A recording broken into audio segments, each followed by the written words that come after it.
Pope Francis, beloved by millions around the world, has passed away at the age of 88. Known for his humility, compassion, and dedication to social justice, he touched countless lives during his papacy.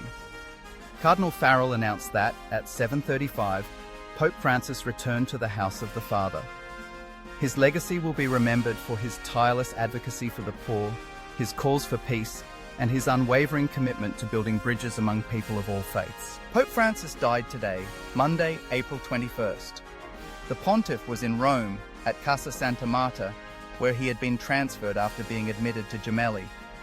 Cardinal Farrell gave the news. At 7:35, the Bishop of Rome returned to the Father's house.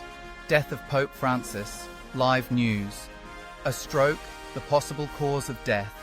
The body will be taken to the chapel of Santa Marta.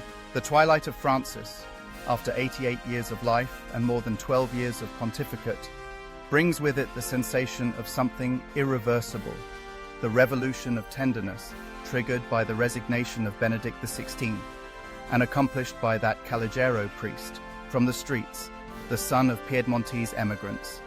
His father Mario, an accountant employed on the railways, his mother Regina Sivori, a housewife busy raising 5 children, who grew up at 531 Calle Membrilla in the Flores barrio of Buenos Aires, an Italian neighborhood where Alfredo Di Stefano, a gentleman of whom Pelé said, "For me the strongest was him," remembered having seen him play soccer with the other kids.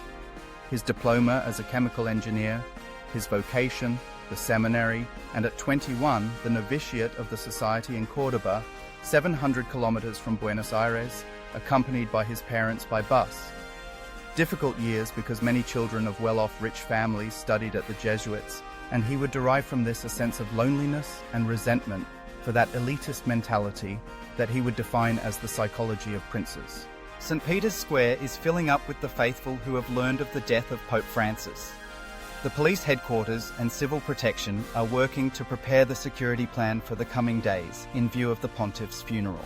With Pope Francis, one of humanity's great hopes disappears. It is no coincidence that he has dedicated the jubilee of this holy year to hope. In this world devastated by wars and all sorts of brutality, both human and economic, his teaching will remain a precious legacy for all women and men of goodwill. Let us continue to turn to him so that, even from heaven, he may help all those who have responsibilities in government to always find the path to true peace. The mayor of Milan, Giuseppe Sala, wrote on Facebook, Turkish President Recep Tayyip Erdogan expressed his condolences on behalf of Turkey over the death of Pope Francis, to the family of the deceased, to the Vatican State and to the Catholic world, saying he learned the news with sorrow in a message shared on social media.